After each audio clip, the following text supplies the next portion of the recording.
Bryce Young will surprise this year, but it won't be enough. And I'll explain why. It's time to preview the Carolina Panthers for the 2025 NFL season. 2024 recap, 5-12. They head into the 2025 offseason. They go into the draft. They draft Tet McMillan with the 8th pick, wide receiver. You can tell how they feel about Tet because taking him 8th overall with all the defensive questions and holes right there should tell you exactly what they're doing and what they think of Tet. Nick Scorton, defensive end. He's not expected to start straight off the jump because Carolina runs a 3-4, so he's really not expected to just jump in immediately as a starter. He's not the greatest against the run, so that kind of ties into him maybe not starting right away, but they are optimistic.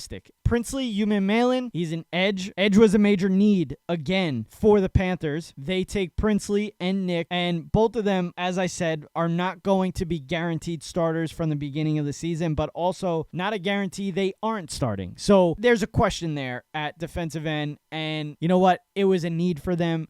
They took two guys that can rush the passer. With their 4th pick, they take Trevor Etienne, a running back.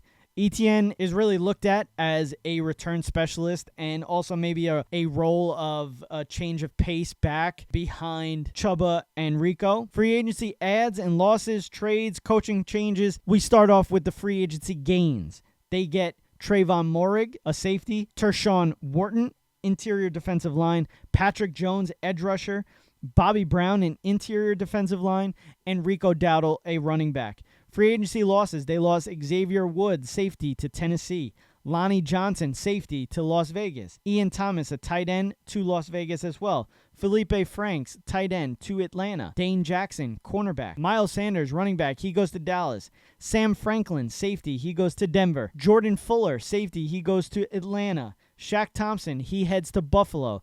Jadeveon Clowney is still a free agent. Looks like he'll be signing somewhat soon. But 2025 outlook, I think Bryce Young will be better. I feel like the end of the season, you started to see a better Bryce Young. The wide receiver room is solid. You got 2 solid running backs as well. I most definitely am expecting a better Bryce this year. The defense was pretty terrible last year. They made some adds through free agency and the draft. They could only get better. And right now, the Carolina Panthers are a plus 400 to win the division. Again, in my previous videos, I said Tampa Bay was the easiest division winner. Carolina could give them a little bit of a run. I'm not picking Carolina to win the division. I'm just saying this is a team to keep your eye on. They got a lot of young talent. And I think if the defense, they play much better than last year, they could make a run for this division. I see ceiling maybe 9 wins and floor pretty low. I'd say 3 to 4 wins. I have them at 7-10, better than last year.